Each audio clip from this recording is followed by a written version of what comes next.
Benua Eropa sedang meraba-raba dalam kegelapan era abad pertengahan.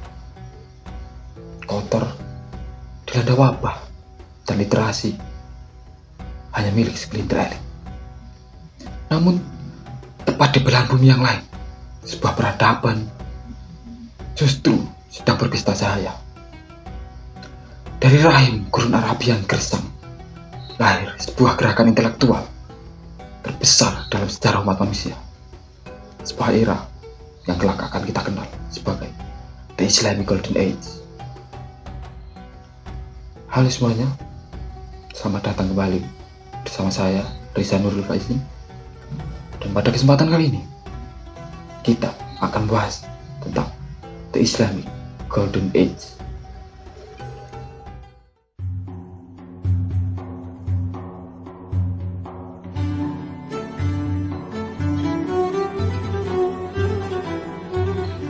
Abad ke-8 hingga abad ke-14 Masehi bukan sekedar tentang penaklukan wilayah, melainkan tentang penaklukan ketidaktahuan.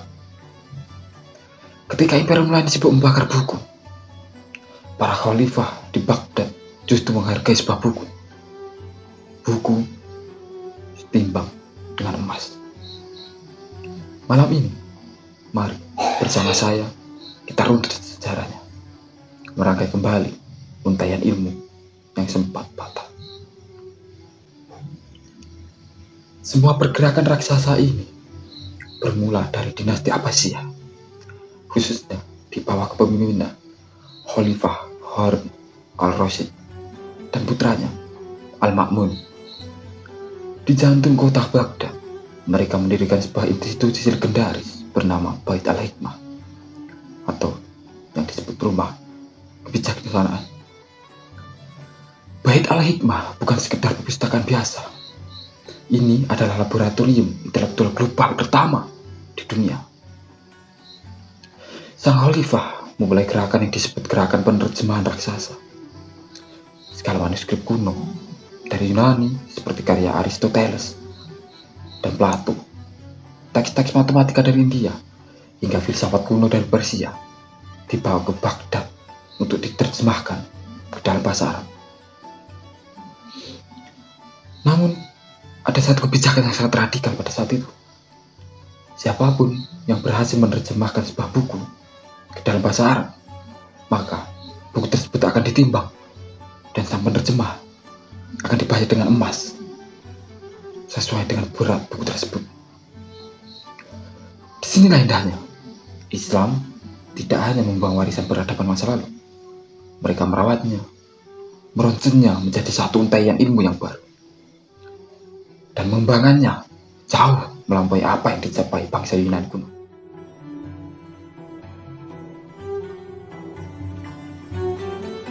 Dari rahim Bait al-Hikmah dan universitas-universitas di seluruh dunia Islam, lahirlah para pemikir jenius, para filsuf, dan ilmuwan yang penemuannya masih kita gunakan hingga detik ini. Serta saat kamu memegang ponsel pintar. Pertama, mari kita bertemu dengan Al-Khwarizmi. Tanpa matematika, dunia digital hari ini tidak akan berada.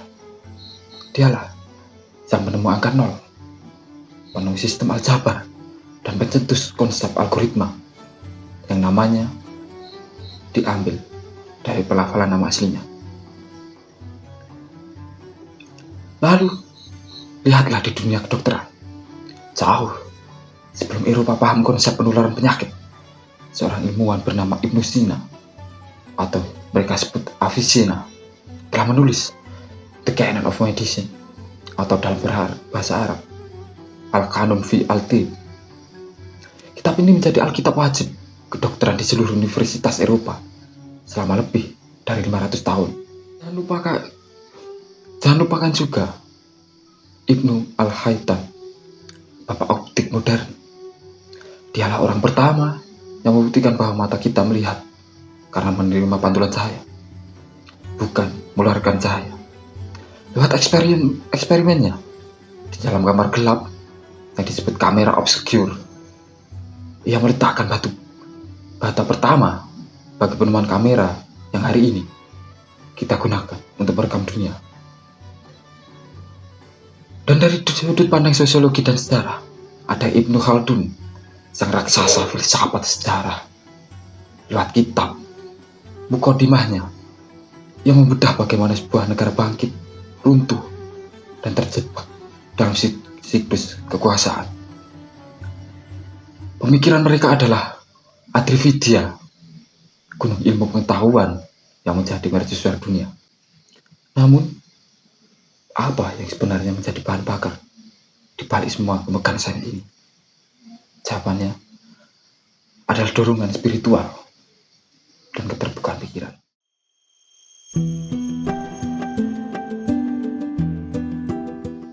Al-Quran berulang kali menegaskan frase afala taqilun, apakah kamu tidak berpikir? Yang kemudian dilanjutkan dengan afala tatafakkarun, apakah kamu tidak merenung?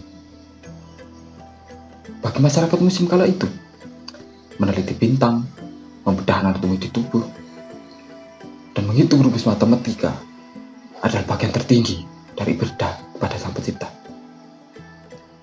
Mencari kebenaran ilmiah disetarakan dengan mencari kebenaran ilahi.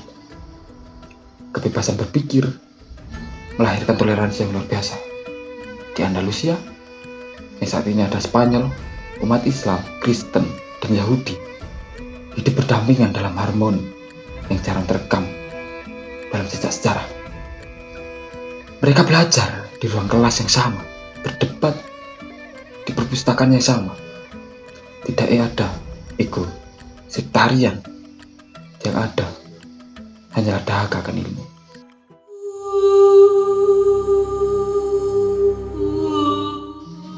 Namun, setiap masa keemasan akan mengalami keruntuhan. Pada tahun 1258 Masehi, awan hitam pekat menggantung di atas langit Baghdad.